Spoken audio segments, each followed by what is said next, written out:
Kenneth Wong, Burmese American writer, translator, and language instructor. Today let's talk about words or zaga in Burmese. Zaga. It's a root word for many expressions that have to do with manners of speaking. For example, to be talkative, to speak too much, too often is zaga myade. Zaga myade.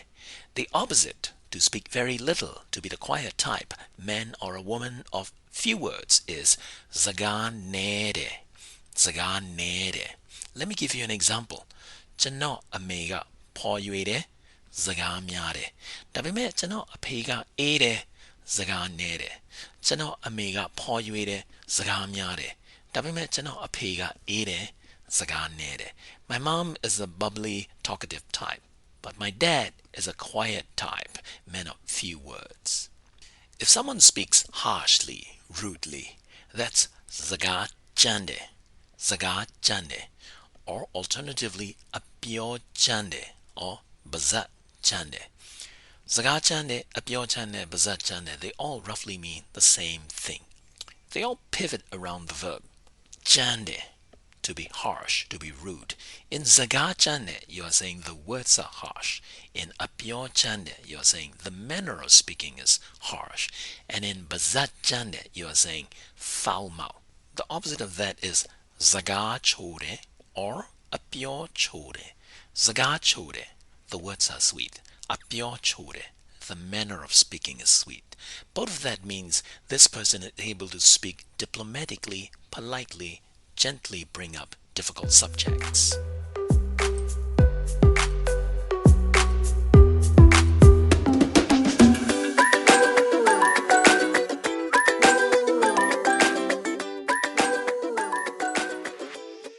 However, if you say zagajo thuede,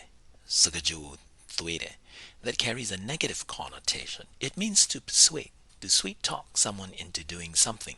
It suggests manipulative way of speaking.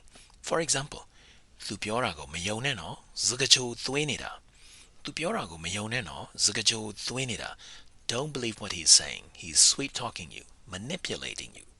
Zagabye is a compound made up of the word zaga for words and bye for relax, smooth. But zagabye actually means prose writing.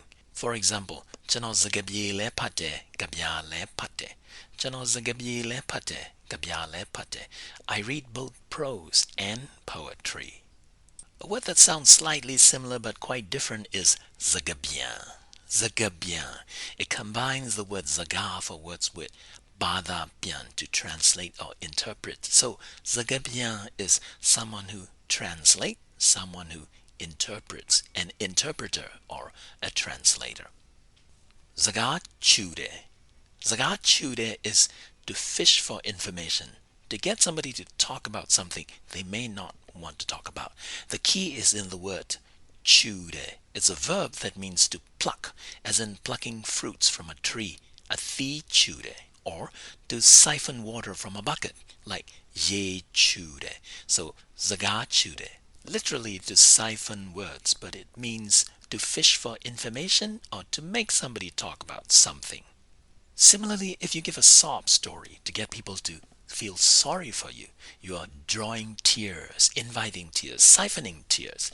That is myaye chude in Burmese. For example, tu ko thwa mathana ne myaye chu nida. Tu ko thwa mathana ne myaye chu nida. Don't go feel sorry for him. He's just giving you a sob story.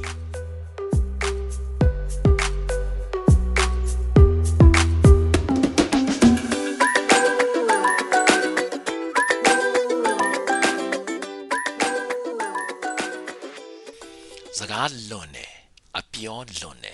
Zaga londe or apyo londe is to speak too much, to reveal more than you should, or to overpromise. The key is in the verb londe. Londe means to go past an appropriate point, to go too far.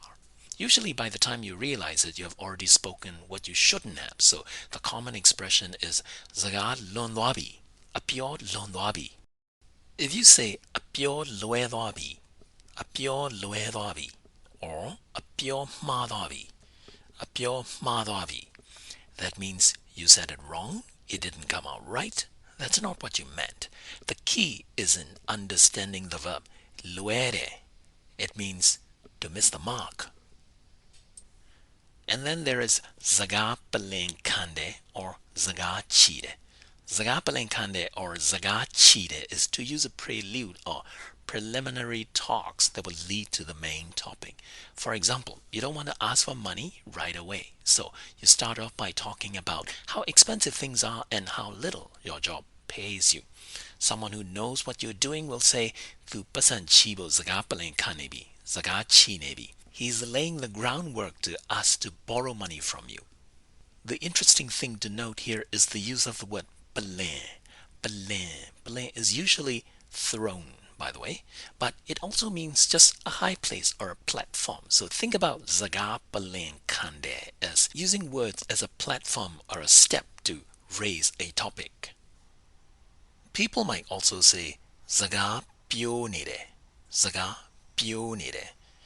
Using the verb piore to means to nurture something, to grow something, or to start something. Notice that the vowel sound is pio. It's not pure, so it's not the same as zaga pionire, which is to be speaking. This is zaga pionire, to nurture your words so that it can become a full-blown topic that you really want to talk about. Zaga kaunire.